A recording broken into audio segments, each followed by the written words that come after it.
दुनिया में तानाशाही की जब भी बात होती है तो मिसाल दी जाती है हिटलर की। अडोल्फ हिटलर के इतिहास में दर्ज वह शख्सियत है जिसकी सनक और तानाशाही में विश्व को एक युद्धस्थल के रूप में तब्दील कर दिया था।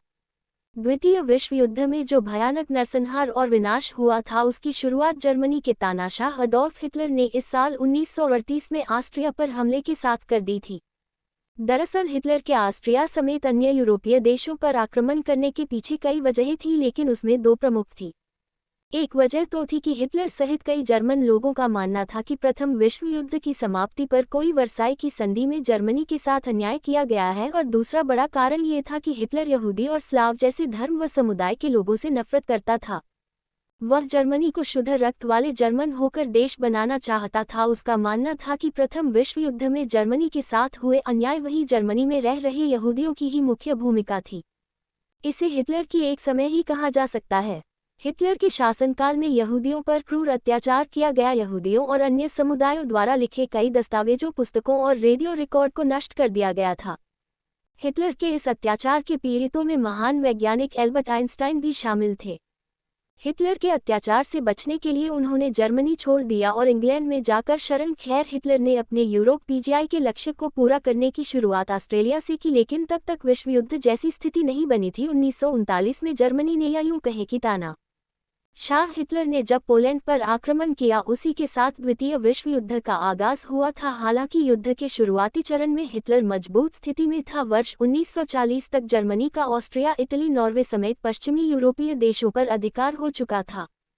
हालांकि ब्रिटेन लगातार जर्मनी का विरोध कर रहा था, लेकिन हिटलर के समय में जर्मनी के पास एक सशक्त सेना थी जिसका हिटलर ने पूरा फायदा उठाया और इसमें उसका साथ दिया सोवियत संघ ने। असल में जर्मनी ने सोवियत संघ के साथ एक पारस्परिक गैर आक्रामक समझौते पर हस्ताक्षर किए थे। इस समझौते के तहत ये तय किया गया था कि दोनों देश 10 वर्ष तक एक दूसरे के खिलाफ किसी प्रकार की कोई सैन्य कार्रवाई नहीं करेंगे। इस समझौते का फायदा ये हुआ कि जब हिटलर पश्चिमी यूरोपीय देशों पर आक्रमण कर रहा था, उस समय पूर्व में उसकी सीमा सोवियत संघ से पूरी तरह सुरक्षित है। लेकिन हिटलर तो ठहरा तानाशाह। कई पश्चिमी यूरोपीय देशों पर विजय के बाद उसकी महत्वाकांक्षा ने एक नए अभियान को जन्म दिया, ऑपरेशन बार गुस्सा। यह अभियान था जहां से जर्मनी और हिटलर की पत्नी की शुरुआत हुई। ऑपरेशन बार रूसा के तहत हिटलर ने सोवियत संघ के साथ हुई संधि के बावजूद भी 22 जून 1941 को उस पर आक्रमण कर दिया। 1 मिलियन से अधिक जर्मन सैनिकों ने 1800 मील लंबी मोर्चे के साथ सोवियत संघ पर आक्रमण किया और ऑपरेशन बाबोसा शुरू किया। इस युद्ध में जर्मनी की सबसे बड़ी आक्रमण सेना शामिल थी, जो लगभग 80% बेहद मार्च यानी जर्मन बलों का प्रतिनिधित्व करती थी।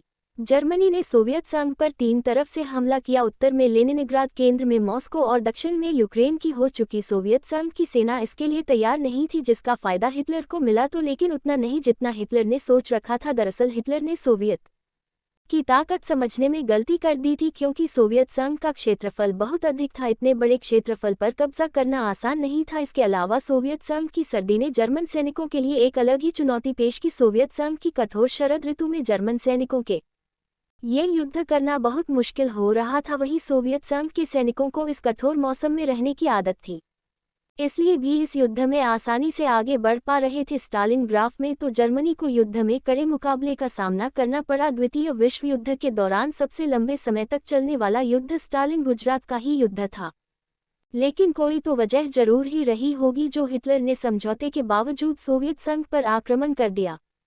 दरअसल सोवियत संघ पर अधिकार से जर्मनी को कई फायदे होते हैं। पहला तो ये कि सोवियत संघ का विशाल क्षेत्रफल जर्मनी के निवासियों के काम आता। दूसरा ये कि यूक्रेन का उपजाऊ क्षेत्र संपूर्ण जर्मनी की खाद्यान्न आवश्यकताओं को पूरा करने में सक्षम था।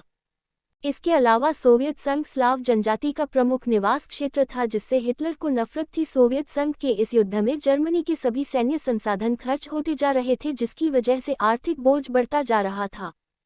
टेलर की स्थिति किस विश्व युद्ध में धीरे धीरे कमजोर होती जा रही थी। हिटलर की कमजोर होती स्थिति का यूगोस्लाविया जैसे कुछ देशों ने फायदा उठाया और नाजी सैनिकों को अपनी सीमा से बाहर खदेड़ दिया।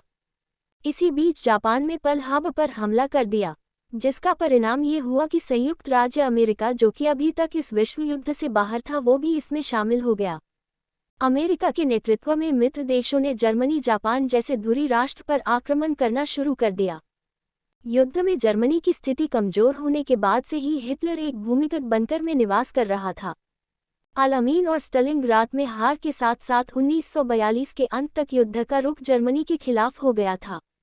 जून 1944 में 9 में उंगली पर मित्र देशों के सफल आक्रमण के कुछ ही महीनों के भीतर मित्र राष्ट्रों ने पूरे यूरोप के शहरों को आज़ाद कराना शुरू कर दिया था। सोवियत सैनिक तेजी से लिंग की तरफ बढ़ रहे थे और इस सबके बीच ट्रेलर में 29 अप्रैल को अपनी प्रेमिका इवा ब्राउन से शादी की और 30 अप्रैल की सुबह हिटलर ने आत्महत्या कर रहे हैं।